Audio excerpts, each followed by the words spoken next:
Hello guys, today is March 28th, 1:22 p.m. Let's continue our book reading series of our our let's continue our A Christmas Carol book reading series.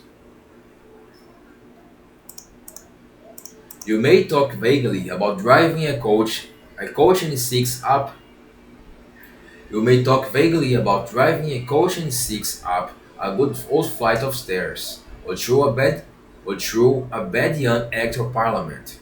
What I mean to say, you might have a good hearse up that staircase and taken it broadwise, with the splinter bar towards the wall and the door towards the balustrades, and done it easy.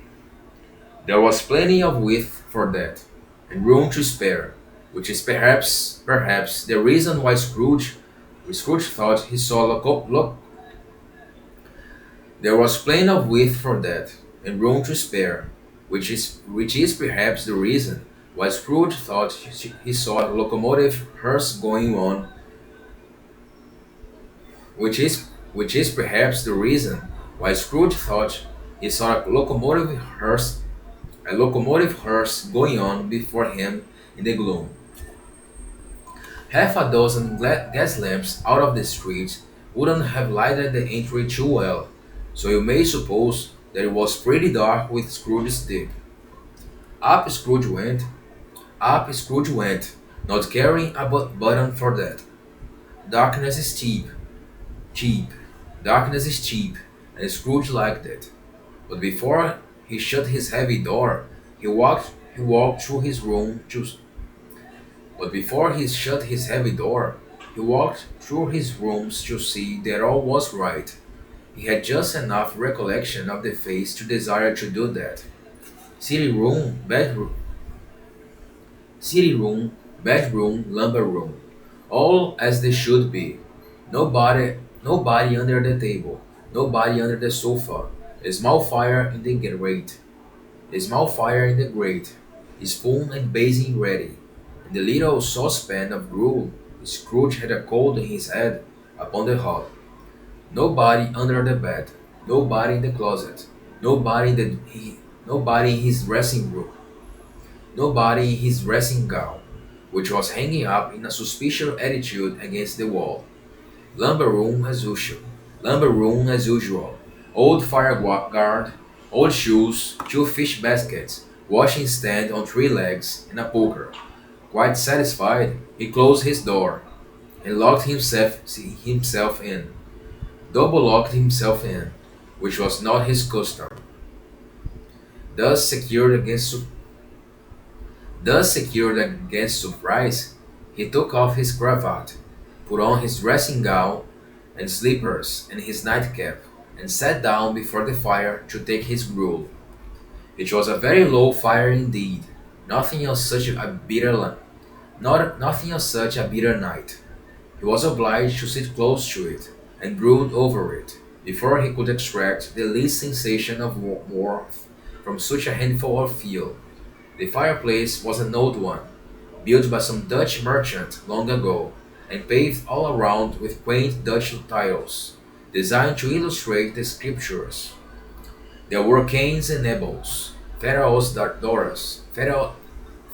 daughters, queens of Sheba, angelic messengers of descending through the air on clouds like feather beds, Abrahams, Belshazzars, apostles putting off to sea in butter bowls, hundreds of figures to attract his thoughts. And yet, and yet, the face of Marley, 7 years dead, came like the ancient prophet's rod, and swallowed up the whole.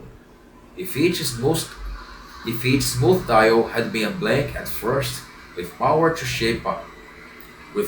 shape some picture on its surface from the disjointed fragments of its thoughts, if each smooth tile had been a blank at first, with power to shape some picture on its surface from the disjointed fragments of his thoughts, there would have been a copy of old Marley's head on every one. Humbug, said Scrooge, and walked across the room. After several turns, he sat down again. As he threw his head back in the chair, his glance happened to rest upon a bell. A disused bell that hung in the room. A disused bell that hung in the room. It communicated for some purpose now.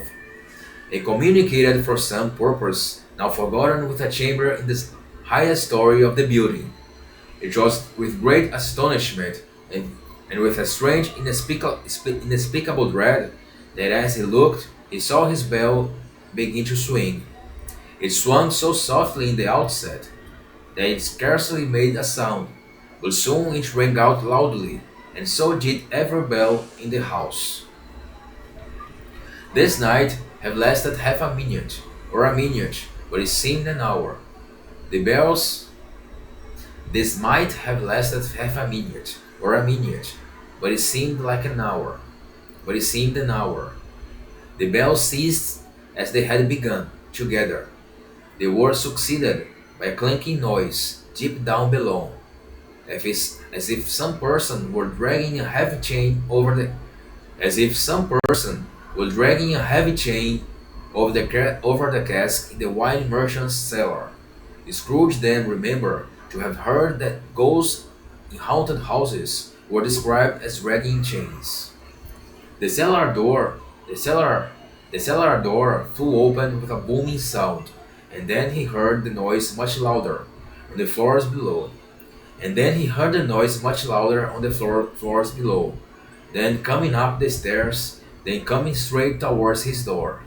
"It's humbug still," said Scrooge. "I won't believe it." His color changed. His color changed though. When his color changed though.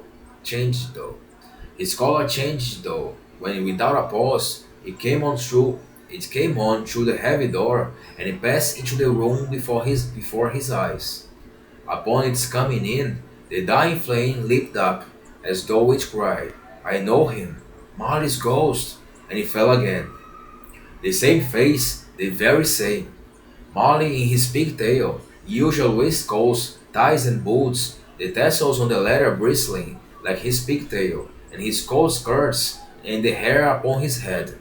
The chain he drew was clasped about his middle, which was long, and wound about him like a tail, and it was made, for Scrooge observed it closely, of cash boxes, keys, padlocks, ledgers, deeds, and heavy purses, wrought in steel. His body was transparent, so that Scrooge, observing him, and looking through his waistcoat, could see the two buttons on his coat behind.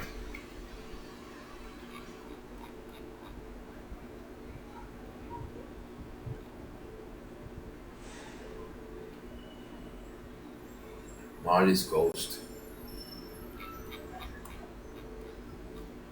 So I'm gonna end here.